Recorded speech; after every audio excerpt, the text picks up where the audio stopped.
Hello students, we are studying the fifth chapter of the science inside the atom. या प्रकरणामध्ये ॲटमचं structure वेगवेगळ्या सायंटिस्टनी जे सांगितलं ते अभ्यासलं आपण. त्यानंतर atomic structure proton, neutron, electron या संदर्भातला अभ्यास केला. आणि या आधीच्या व्हिडिओमध्ये आपण एखाद्या एलिमेंटचा जो ॲटम असतो त्याचं इलेक्ट्रॉनिक कॉन्फिगरेशन म्हणजे shell wise distribution of the electrons ते आपण अभ्यासलं. आणि त्यावरून व्हॅलन्सी ही कशी काढली जाते हे सुद्धा आपण पाहिलं. आज जो आपण भाग पाहू तो भाग सुद्धा आपण ऑलरेडी हा पहिला भाग शिकलेलोच आहोत. Atomic number and atomic mass number. आपल्याला माहिती आहे की ॲटॉमिक नंबर हा झेड ने रिप्रेझेंट केला जातो आणि ॲटॉमिक मास नंबर हा ए ने रिप्रेझेंट केला जातो. आणि इथे सिम्बॉल असतो त्या एलिमेंटचा. आता ॲटॉमिक नंबर आणि ॲटॉमिक मास नंबर याची डेफिनेशन सुद्धा तुम्हाला माहित आहे. ॲटॉमिक नंबर म्हणजे एखाद्या एलिमेंटच्या ॲटम मध्ये जेवढे प्रोटॉन असतात त्याला ॲटॉमिक नंबर म्हटलं जातं. आणि एक गोष्ट आपल्याला माहिती आहे की जेवढे प्रोटॉन असतात तेवढेच प्रोटॉन हे पॉझिटिव्ह चार्ज असतात, तेवढेच इलेक्ट्रॉन्स हे रिव्हॉल्व्ह होत असतात. त्यामुळं प्रोटॉनची किंवा इलेक्ट्रॉनची एखाद्या ॲटम मधली संख्या म्हणजेच काय झालं ॲटॉमिक नंबर. आणि ॲटॉमिक मास नंबर आपल्याला माहिती आहे हा सेंटर आहे ज्याच्या भोवताल वेगवेगळे शेल्स आहेत. इथे तर इलेक्ट्रॉन असतात, ठीक आहे, त्या वेगवेगळ्या शेलमध्ये. इथे मात्र काय असतात प्रोटॉन असतात आणि न्यूट्रॉन पण असतात, ठीक आहे. तर ॲटॉमिक नंबर म्हणजे काय तर एखाद्या एलिमेंटच्या ॲटम मध्ये जेवढे प्रोटॉन असतील किंवा जेवढे इलेक्ट्रॉन्स असतील याला म्हटलं जातं ॲटॉमिक नंबर.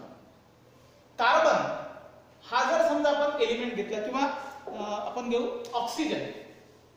ऑक्सिजन हा जर एलिमेंट घेतला तर त्याच्या एका ॲटम मध्ये प्रोटॉनची संख्या ही 8 असते. प्रोटॉनची संख्या किती असते 8 असते. नंबर ऑफ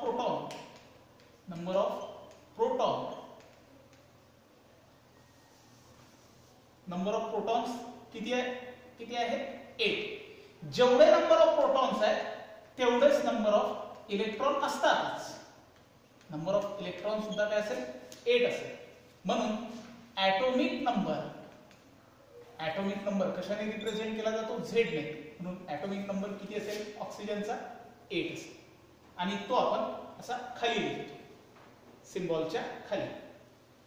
आणि नंतर आहे ॲटॉमिक मास नंबर. मग आता पुन्हा एलिमेंट ऑक्सिजनच घेऊ. ॲटॉमिक मास नंबर म्हणजे ज्या न्यूक्लियॉन्स मुळे वजन ठरतं, मास ठरतं त्याला आपण ॲटॉमिक मास नंबर म्हणतो. आणि जे न्यूक्लियस मध्ये असतात, मग न्यूक्लियस मध्ये काय असते प्रोटॉन आणि neutron. Number of protons oxygen मध्ये नंबर ऑफ प्रोटॉन्स किती आहेत 8. नंबर ऑफ न्यूट्रॉन्स किती असतात तेही 8 न्यूट्रॉन्स. यांची बेरीज हे सेंटरला असतात म्हणजे न्यूक्लियस मध्ये असतात, त्याची बेरीज किती होते 16. आणि म्हणून ॲटॉमिक मास नंबर जो ए ने रिप्रेझेंट केला जातो ऑक्सिजनचा ॲटॉमिक मास नंबर किती आहे प्रोटॉन प्लस न्यूट्रॉन बरोबर किती 16. म्हणून जो आपण अगदी त्या सिम्बॉलच्या वर लिहितो. म्हणजे ऑक्सिजनचा ॲटॉमिक नंबर 8 आहे आणि ॲटॉमिक मास नंबर हा 16. नायट्रोजन जर घेतला तर नायट्रोजनचा ॲटॉमिक नंबर 7 आहे म्हणजे प्रोटॉनची संख्या आणि इलेक्ट्रॉनची संख्या 7. आणि ॲटॉमिक मास नंबर किती आहे 14 आहे. ॲटॉमिक मास नंबर 14 म्हणजे त्याच्यामध्ये प्रोटॉन आणि न्यूट्रॉन याची टोटल बेरीज किती होईल 16. नायट्रोजन मध्ये 14 होईल. नायट्रोजन मध्ये ऍटॉमिक नंबर 7 आणि ऍटॉमिक मास नंबर हा 14. जनरली जर पाहिलं तर ऍटॉमिक नंबर पेक्षा ऍटॉमिक मास नंबर हा डबल असतो. म्हणजे तो प्रत्येक वेळेस डबलच असतो असं नाही. मात्र तो जनरली जर पाहिलं तर आपल्याला ऍटॉमिक नंबर पेक्षा ऍटॉमिक मास नंबर हा डबल मिळतो. मग आता हे आपण ऑक्सिजनचं उदाहरण घेऊन अभ्यासलं आणि ऍटॉमिक नंबरची डेफिनेशन कशी केली आपण? नंबर ऑफ द प्रोटॉन्स और electrons present in an atom of an element is called atomic number, and number of protons plus number of neutrons of an element of an atom of an element is called as atomic mass number. ते कसं लिहायचं ते सुद्धा आपण पाहिलेलं आहे.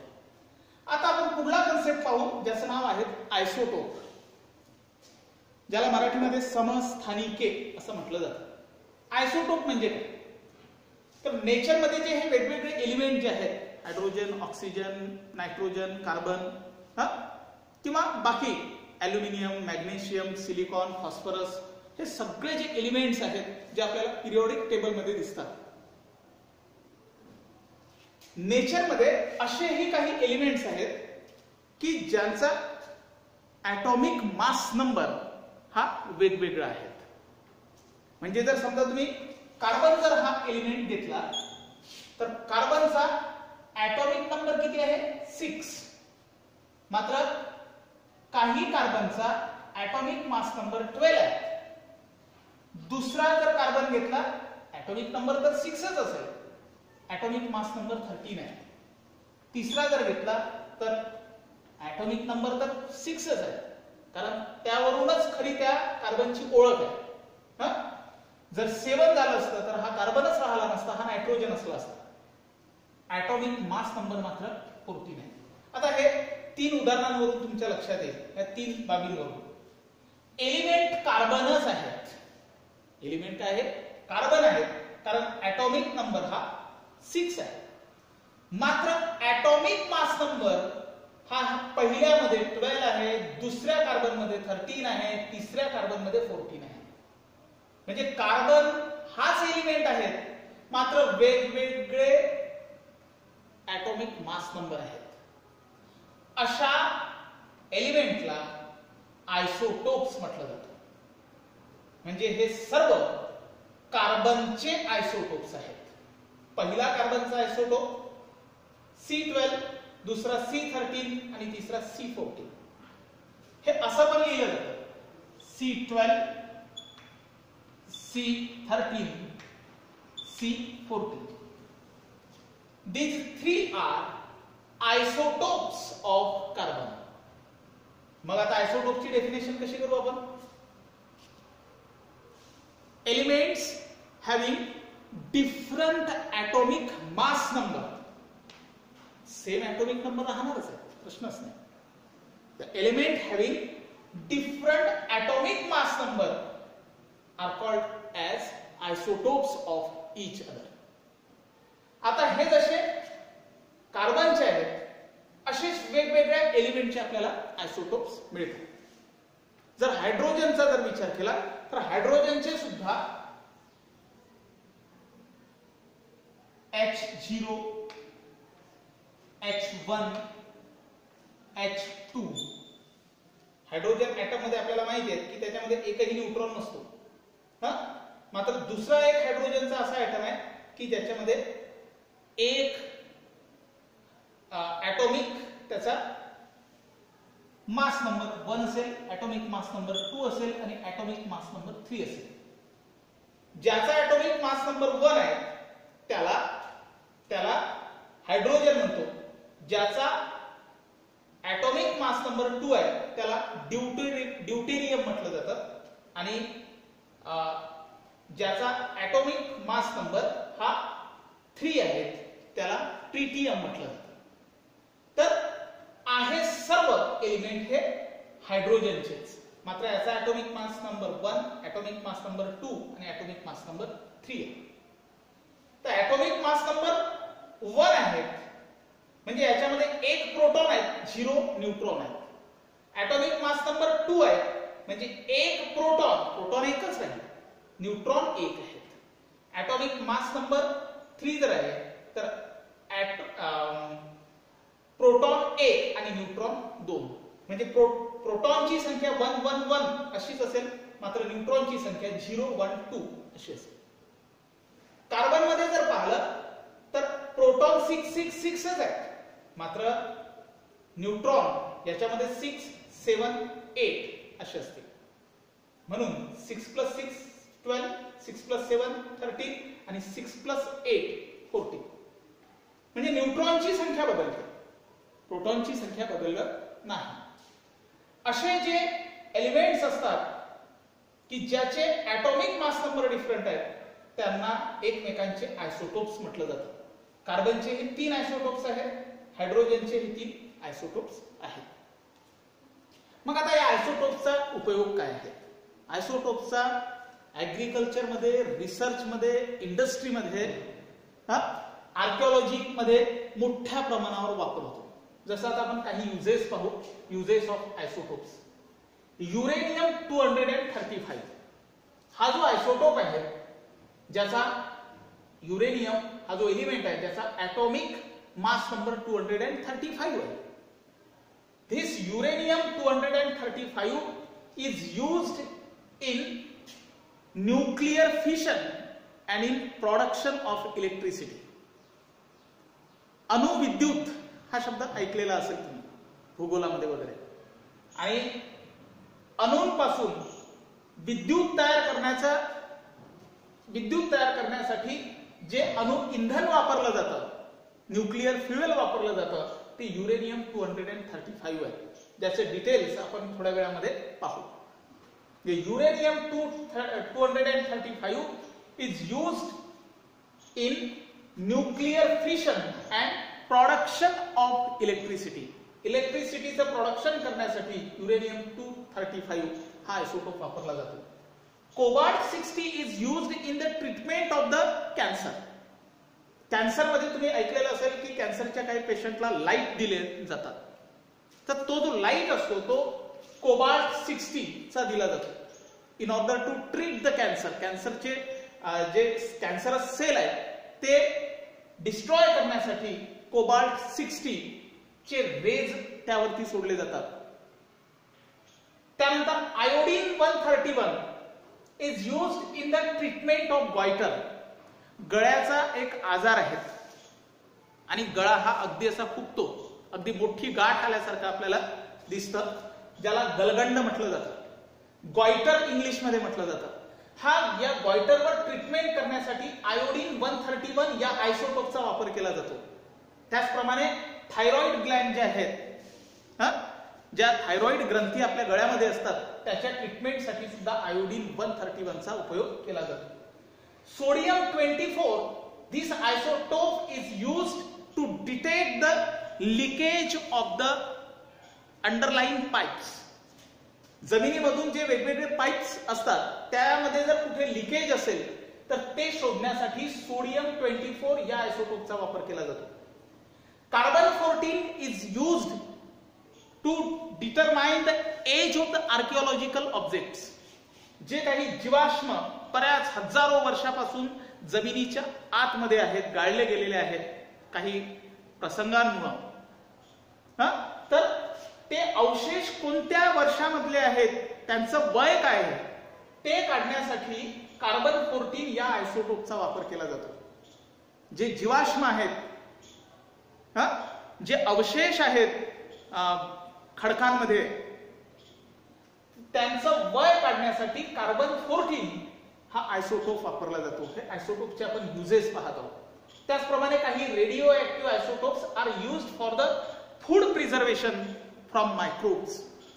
म्हणजे microbes पासून अन्नाचं रक्षण करण्यासाठी, परिरक्षण करण्यासाठी, प्रिझर्वेशन करण्यासाठी, त्याला अगदी मायक्रोब्स पासून फूडवरती अटॅक होण्यापासून वाचवण्यासाठी काही रेडिओ ऍक्टिव्ह आयसोटोपचा वापर केला जातो.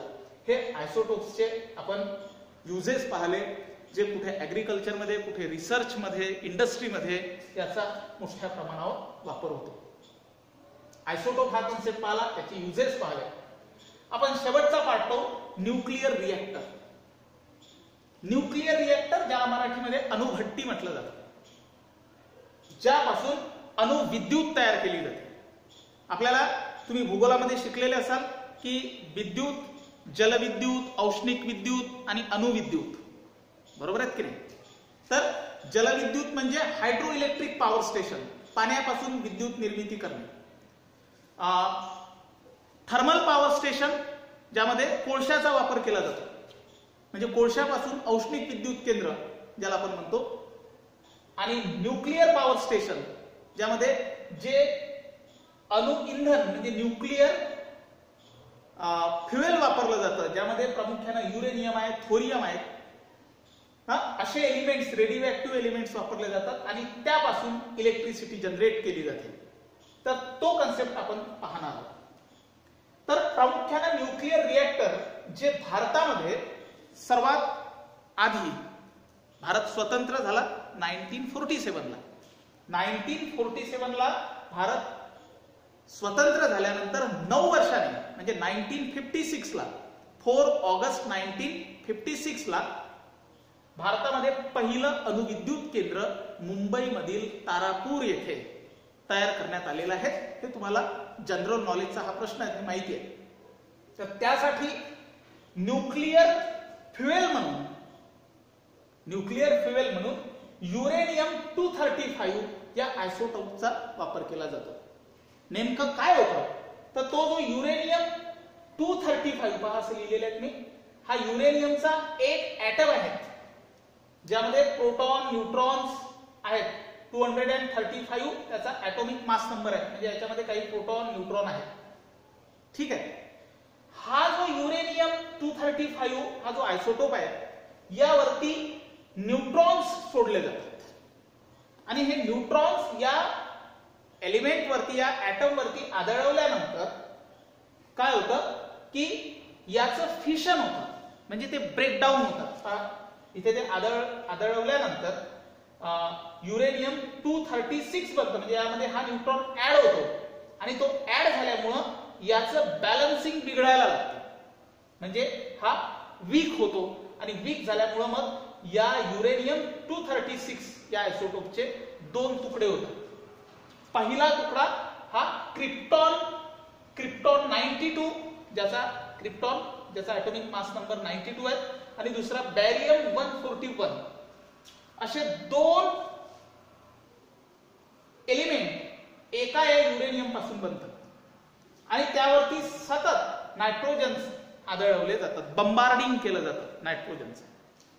आणि त्यामुळं हे बंबार्डिंग करत असताना जेव्हा त्या ऍटमचं फिशन होतं, ब्रेक होतात ते, त्यावेळी मोठ्या प्रमाणावरती एनर्जी रिलीज होते. ती न्यूक्लिअर एनर्जी आहे, लक्षात घ्या. आणि त्या न्यूक्लिअर एनर्जीचा वापर पाण्याची वाफ करण्यासाठी वापरला जातो, to convert this coolant water into steam. आणि त्या पाण्याच्या वाफेवर या फिशन झाल्यामुळं एनर्जी जी रिलीज होते, त्यामधून जी एनर्जी रिलीज होते, ह्या रिलीज झालेल्या एनर्जी पासून वॉटरचं कन्व्हर्शन स्टीम मध्ये केलं जातं आणि त्या स्टीम मध्ये वॉटरचं कन्व्हर्शन झालं की त्याच्या आधारावर टर्बाईन फिरतं आणि इलेक्ट्रिसिटी ही जनरेट केली जाते. या पद्धतीनं न्यूक्लिअर पॉवर स्टेशन मध्ये इलेक्ट्रिसिटीचं प्रोडक्शन होत असतं. मात्र हा जो कन्सेप्ट आहे हा अत्यंत रिस्की आहे. यामध्ये जर काही कमी जास्त प्रमाणात काही बिघाड झाले तर एक्सप्लोजन सुद्धा होऊ शकतात, म्हणजे अगदी मोठ्या प्रमाणावर त्या न्यूक्लिअर रिएक्टरचा स्फोट सुद्धा होऊ शकतो. मात्र असं होऊ नये म्हणून त्यामध्ये 2 प्रोव्हिजन्स आहेत. त्या प्रोव्हिजन अशा आहेत की हा जो नायट्रोजन आदळवला जातो या युरेनियम वरती, याचा स्पीड कमी केला जातो, कंट्रोल मध्ये ठेवलं जातं त्याचा स्पीड हा कमी केला जातो, म्हणजे मॉडरेट स्पीड केला जातो. आणि तो स्पीड जो कमी करतो तो हेवी वॉटर ज्याचा वापर प्रामुख्याने केला जातो, ज्यामुळे त्या न्यूट्रियनचं बंबार्डिंग हे स्लो होतं आणि त्यामुळं एक्सप्लोजन होण्यापासून किंवा काही चुकीच्या घटना घडण्यापासून न्यूक्लिअर रिएक्टरला वाचवलं जातं, ज्याला मॉडरेटर म्हणून त्याचा वापर केला जातो. एक तर हे प्रोव्हिजन आहे की to reduce the speed of neutron, दुसरं आहे की to reduce the number of neutron. हे जे न्यूट्रॉन आदळवले जातात त्यांची संख्या कमी केली जाते, त्यासाठी त्याला कंट्रोलर म्हटलं जातं. आणि ते कोण करतं, तर रॉड्स ऑफ बेरिलियम, बोरॉन असे जे एलिमेंट्स आहेत त्याचे जे रॉड्स आहेत त्या रॉड्समुळे न्यूट्रॉनची संख्या ही कमी केली जाते.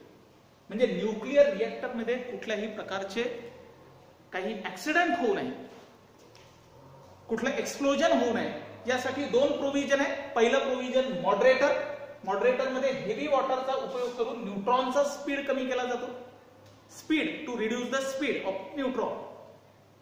आणि दुसरं प्रोव्हिजन आहे कंट्रोलर, ज्यामध्ये नंबर ऑफ न्यूट्रॉनचं बंबार्डिंग हे कमी केलं जातं. To reduce the number of न्यूट्रॉनची संख्या ही कमी केली जाते. कशाद्वारे, तर त्यासाठी जे रॉड्स वापरले जातात ते बेरिलियम, बोरॉन हे जे एलिमेंट्स आहेत त्यांचे रॉड वापरले जातात. या पद्धतीनं हे सगळं न्यूक्लिअर रिएक्टरचं काम चालतं. भारतामध्ये पहिलं जे न्यूक्लिअर रिएक्टर आहे हे मुंबईमध्ये तारापूर या ठिकाणी 1956 ला सुरू करण्यात आलं. त्यासाठीचं जे युरेनियम आहे हे युरेनियम अमेरिकेतून मागवलं जातं. आजही भारत अमेरिकेतील युरेनियमच्या साठ्यावरती डिपेंड आहेत, लक्षात घ्या. जरी भारतामध्ये ही अणुविद्युत तयार होते, मात्र त्यासाठीचं जे अणु इंधन आहेत, न्यूक्लिअर फ्युएल जे आहेत, हे अमेरिकेतून बोलवावं लागते. मात्र भारतामध्ये सुद्धा, आणि एक गोष्ट लक्षात घ्या की हे जे न्यूक्लिअर रिएक्टर आहेत मुंबईचं, त्या न्यूक्लिअर रिएक्टरला अप्सरा नाव आहेत, ठीक आहे. आणि आता मात्र भारतामध्ये सुद्धा काही थोरियमचे आणि युरेनियम 233 चे काही साठे सापडलेले आहेत. आणि त्याच्या आधारावर भारतामध्ये आता नवीन न्यूक्लिअर रिएक्टर तयार करण्याचा प्रयत्न सुरू आहेत. त्यासाठी सायंटिस्टने त्याचा अगदी आराखडा जो आहे हा तयार केलेला आहे. तरीही भारतामध्ये जवळपास 8 प्लेसेस वरती 22 न्यूक्लिअर रिएक्टर आजही काम करत आहेत. अशा पद्धतीनं न्यूक्लिअर रिएक्टर पासून इलेक्ट्रिसिटी ही प्रोड्यूस केली जाते. हे प्रकरण आपल्या या ठिकाणी संपलं. टेक्स्टबुक मधून तुम्ही atomic number, atomic mass number याचे डेफिनेशन आणि 1-2 उदाहरणं लिहायचे. त्यानंतर आयसोटोपची उदाहरणं सुद्धा टेक्स्टबुक मध्ये दिलेले आहेत, ते लिहायचे. युजेस ऑफ आयसोटोप्स हे सुद्धा टेक्स्टबुक मधून लिहायचं. आणि न्यूक्लिअर रिएक्टर संदर्भातली थोडक्यात माहिती, अगदी या फिगर्स आहे ते लिहून घ्यायचे. या ठिकाणी हे प्रकरण संपलं. आणि यावर आधारित जो एक्झरसाइज आहे या चॅप्टरवरचा, तो सुद्धा कंप्लीट करा.